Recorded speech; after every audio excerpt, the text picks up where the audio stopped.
Nous allons voir la relimitation. La semaine dernière, on a vu la découpe. On sélectionnait notre élément coupé, notre élément coupant.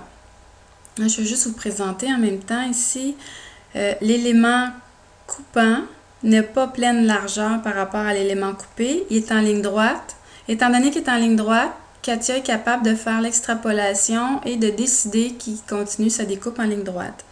Advenant le cas où vous auriez une forme à partir d'une courbe, à ce moment-là, Katia ne serait pas capable d'extrapoler la découpe et vous donnerait un signal d'alarme à ce moment-là.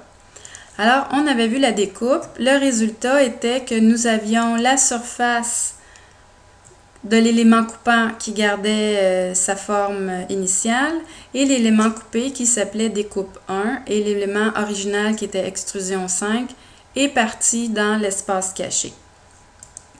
Maintenant, je reviens en arrière.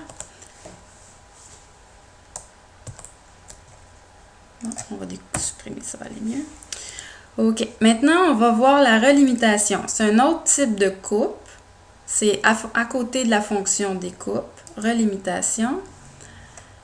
Là, ce qu'on a à faire, c'est qu'on sélectionne notre premier élément et notre deuxième élément.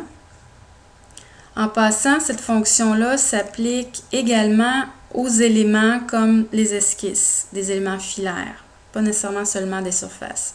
Ici, dans l'option, on a autre partie. Par exemple, si on n'avait pas sélectionné les bons éléments du premier coup, on pourrait, par exemple, pour notre premier élément relimité, changer quel morceau on veut garder.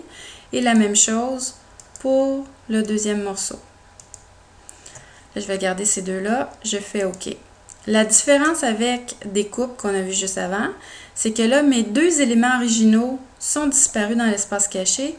Et quand je sélectionne ma relimitation, ça sélectionne mes deux surfaces en même temps. Ce que ça veut dire qu'il les a coupées les deux, les unes par rapport aux autres, parce que tout à l'heure, mon élément coupant, lui, restait dans son format original.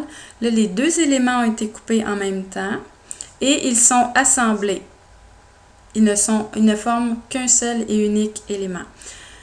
C'est une fonction qui est intéressante parce que ça remplace par exemple la découpe, ça remplace deux découpes et un assemblage. Toutefois, assembler trop rapidement peut nuire à notre construction future, étant donné que vous êtes à vos débuts avec le surfacique. Des fois, vous ne savez pas le chemin exact où est-ce que vous en allez et peut-être à un moment donné, vous allez avoir besoin de sélectionner seulement une surface et si vous avez utilisé relimitation, ça va toujours sélectionner les deux. Fait que c'est une surface qui existe, vous pouvez l'utiliser, c'est une surface, excusez-moi, c'est une fonction qui existe, vous pouvez l'utiliser, sauf que faites attention, à un moment donné, peut-être vous allez être obligé de revenir en arrière et utiliser la fonction découpe à la place. Alors, c'est tout pour la découpe assemblée.